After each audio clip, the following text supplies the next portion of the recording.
Me da gusto saludarlos el día de hoy. Agradezco la amable invitación a la Sociedad de Gastroenterología del Estado de Hidalgo y en especial al doctor Raúl Contreras para hablar acerca de este tema tan interesante, de NAFLD a MAFLD. Y es que la prevalencia mundial del hígado graso va en aumento. Y no solamente del hígado graso, sino también va en aumento la asociación de todas estas alteraciones metabólicas que se acompañan del mismo, como es la diabetes mellitus y la obesidad, de tal manera que se espera que para el año 2030 esta prevalencia sea aún mucho mayor. Y redefiniendo esta enfermedad, es muy importante decir que se hace desde hace varios años un gran movimiento haciéndose cambios en cuanto a esta enfermedad se refiere y su nomenclatura. Entonces, NAFLD, que es una enfermedad que está definiéndose como algo negativo, no alcoholic fatty liver disease, hacia MAFLD, que es un hígado graso que centra su característica basal en las alteraciones metabólicas que lo acompañan. Y aquí podemos ver cómo ha ido la cronología de la nomenclatura de NAFLD a MAFLD desde 1980, en donde se acuñó el término de esteatohepatitis no alcohólica, ya definiéndose como algo negativo. Posteriormente y a través de los años, en el 2005 ya se propuso un cambio de nombre que debería de incorporar la alteración metabólica y de resistencia a la insulina que acompaña a este padecimiento. En el 2011 se propuso el término de enfermedad de hígado graso asociada a síndrome metabólico y en el año 2020, ya dentro de un panel de consenso internacional, se ha propuesto el término de enfermedad de hígado graso asociado a disfunción o a alteración metabólica y se ha dicho entonces en este momento como MAFLD. Y es que el NAFL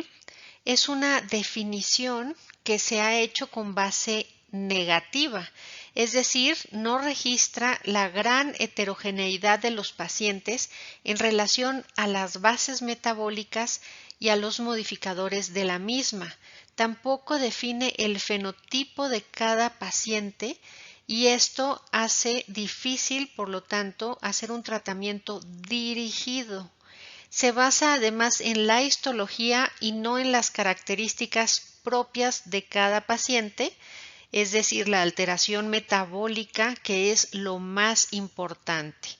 Y por todo esto hace difícil también los resultados de los estudios clínicos porque no están asociados en los diferentes genotipos y también da como consecuencia poca respuesta a los tratamientos de estos estudios clínicos por no tener bien agrupadas estas alteraciones metabólicas con las que cursa cada uno de los pacientes.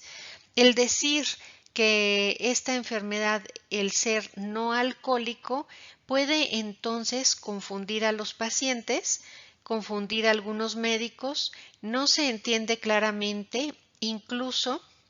al decir no alcohólico puede tomarse en cuenta como algo discriminatorio. Por lo tanto, hay una necesidad de basarse en la alteración metabólica y alejarse un poco de la obesidad y el alcohol. El NAFLD es una enfermedad heterogénea e incluye un proceso patológico con múltiples vías moleculares, lo cual puede ser complejo y no puede ser entendido completamente. Es una enfermedad entonces heterogénea que incluye factores genéticos, factores ambientales y algunos otros factores de riesgo como por ejemplo el sobrepeso o la obesidad que son diferentes en cada persona. Y entonces así habrá diferentes poblaciones, diferentes subgrupos y por lo tanto habrá diferentes jerarquías de cada factor de riesgo que da una enfermedad distinta, una historia natural variable y una respuesta terapéutica diferente. Como por ejemplo aquí podemos ver una variación interindividual en los impulsores predominantes del MAFLD. Aquí podemos ver en el paciente 1 cómo predominan los factores ambientales y cómo tienen una composición de síndrome metabólico y una predisposición genética, pero en el paciente número 2 tiene una predisposición genética mayor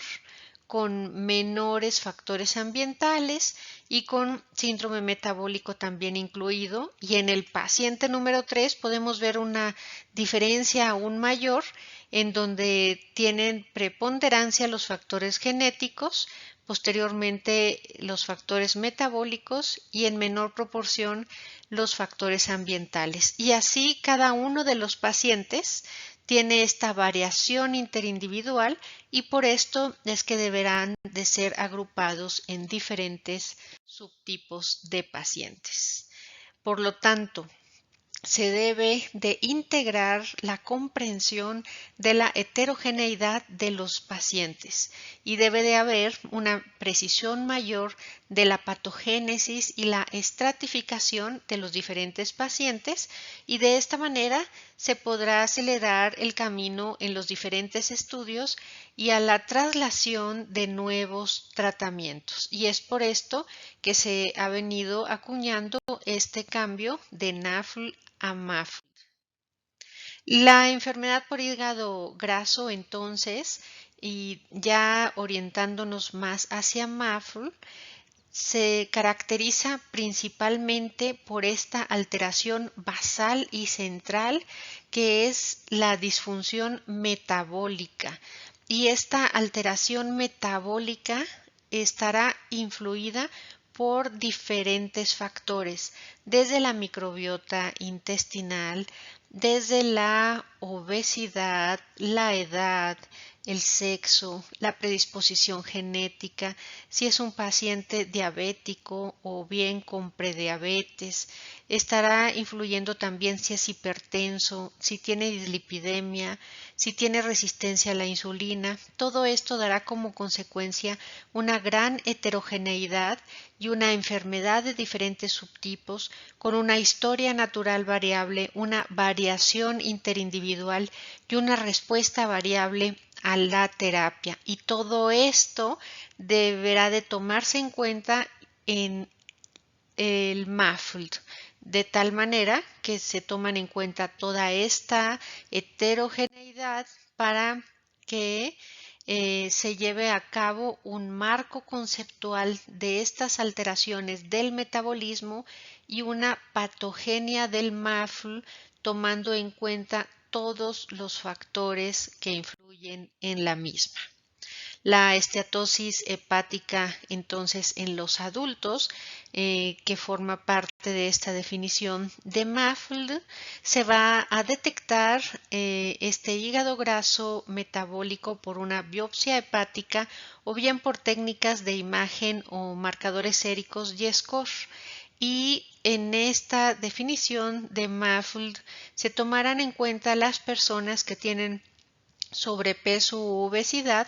También se tomará en cuenta las personas con normopeso o delgadas y aquellas que tienen diabetes mellitus. Y si en estas personas con un normopeso o bien delgados, si presentan al menos si presentan al menos dos de las siguientes alteraciones metabólicas, como por ejemplo una circunferencia de cintura mayor de 102 en hombres o mayor de 88 centímetros en mujeres, ya se ha considerado un factor. Asimismo, si se tomará en cuenta la hipertensión arterial, la dislipidemia, si tiene prediabetes o bien el índice de OMA mayor de 2.5, incluso los niveles de proteína C reactiva mayor de 2 miligramos por litro. Si presentan al menos dos de estas alteraciones, será considerado como MAFLD en los individuos delgados o normopeso. Y también si es un paciente con diabetes mellitus, sobrepeso u obesidad, podemos decir que es una enfermedad hepática grasa asociada a disfunción metabólica que viene siendo el MAFLD. Los criterios diagnósticos entre NAFLD y MAFLD podemos ver que pueden ser en un principio los mismos en cuanto a evaluación radiológica, ya que tanto en uno como en el otro ambos van a tener grasa hepática detectada por biomarcadores, por métodos de imagen o por biopsia. Sin embargo, en el MAFLD,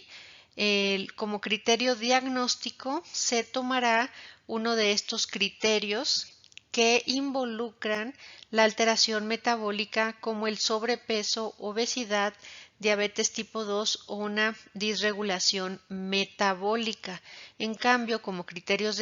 diagnósticos en NAFLD es exclusión de causas competitivas, como por ejemplo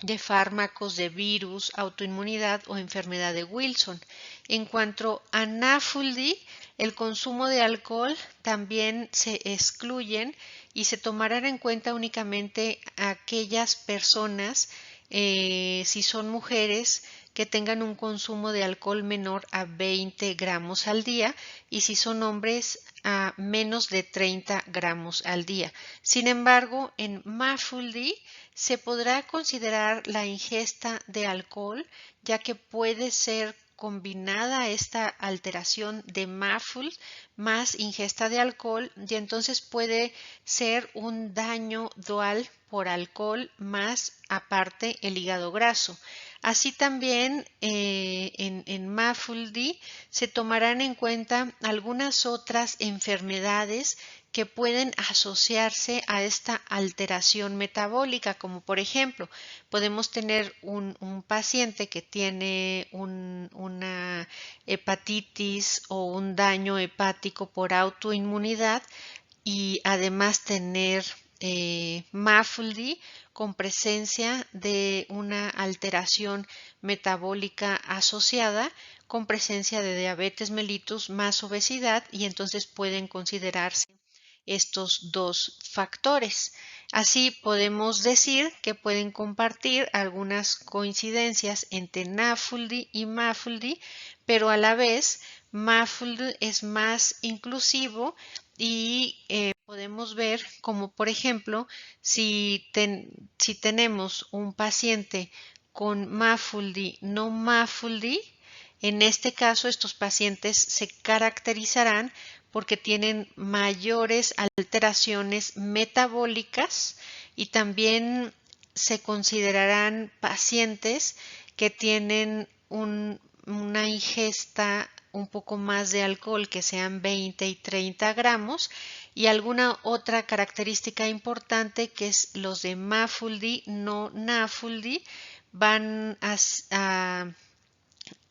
tener pacientes que tienen mayor grado de fibrosis. De tal manera que los pacientes con MAFLD serán mayores que los NAFLD y tendrán también un nivel de IMC mayor. En NAFLD se encontraron proporciones más bajas de comorbilidades metabólicas como diabetes e hipertensión y se encontraron niveles más altos de hemoglobina glucosilada y lípidos en la población con NAFLD. Las enzimas hepáticas y las puntuaciones de fibrosis, que esto es muy importante, fueron significativamente más altas en el grupo de MAFLD. Entonces se detectan mayor